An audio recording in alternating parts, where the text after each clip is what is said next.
Votre emploi est-il menacé par l'intelligence artificielle? La vraie question n'est pas de savoir si l'IA va transformer le travail, mais si nous allons subir cette transformation ou apprendre à en tirer parti.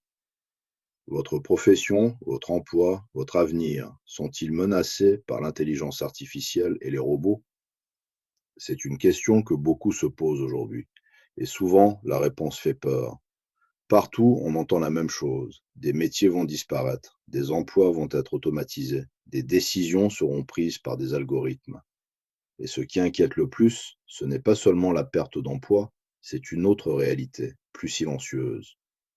Un système social financé par le travail humain qui ne pourra plus tenir si une part croissante du travail n'est plus réalisée par des humains. Produire plus, oui, mais cotiser moins. C'est une équation impossible. C'est pourquoi je défends une idée simple qui concerne tout le monde. Lorsqu'une entreprise utilise des robots ou de l'intelligence artificielle pour remplacer du travail humain, ces technologies doivent contribuer elles aussi au financement des retraites, de la santé et de la solidarité. Il ne s'agit ni de punir l'innovation, ni de ralentir le progrès. Il s'agit de redistribuer une partie des gains de productivité pour éviter l'effondrement social. Et cette règle devra, à terme, être internationale, afin d'éviter le dumping social par des produits importés fabriqués massivement par des robots sans aucune contribution collective. Mais il faut être lucide. Même si cette réforme est nécessaire, elle ne suffira pas à elle seule. Car une autre question s'impose. Peut-on réellement empêcher l'intelligence artificielle et les robots de se développer? La réponse est simple, non. Ni les États, ni les entreprises, ni les citoyens ne peuvent arrêter ce mouvement. Alors la vraie question devient, comment en tirer le meilleur parti, collectivement et individuellement? La bonne nouvelle, c'est que l'intelligence artificielle n'est pas seulement un outil de concentration du pouvoir, elle peut aussi devenir un outil d'émancipation personnelle. Avant d'aller plus loin, je dois vous dire une chose importante. Je ne suis ni informaticien, ni ingénieur, ni spécialiste de l'intelligence artificielle. Je ne vends pas de technologie. Je suis simplement un citoyen qui a décidé de comprendre et d'utiliser cet outil plutôt que de le subir. Et c'est là que mon témoignage compte. J'ai plus de 70 ans. Je n'ai aucune formation informatique.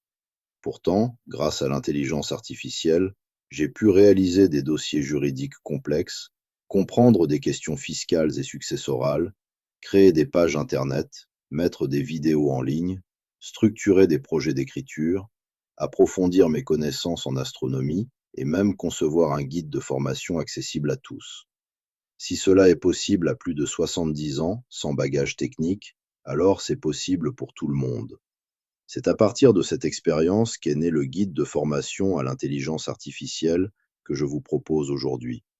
Un guide simple, pratique, conçu pour les débutants, pour les personnes sans formation informatique, pour celles et ceux qui veulent comprendre, utiliser et tirer profit de l'IA dans leur vie quotidienne. Le programme de formation est gratuit. Il vous permet de découvrir les bases, les usages concrets et les possibilités réelles de l'intelligence artificielle. Le guide, quant à lui, est proposé à un prix volontairement accessible, parce qu'il a été rédigé avec l'aide de l'intelligence artificielle elle-même. Il est pensé pour être à la portée de tous. Le programme gratuit et le guide sont accessibles directement.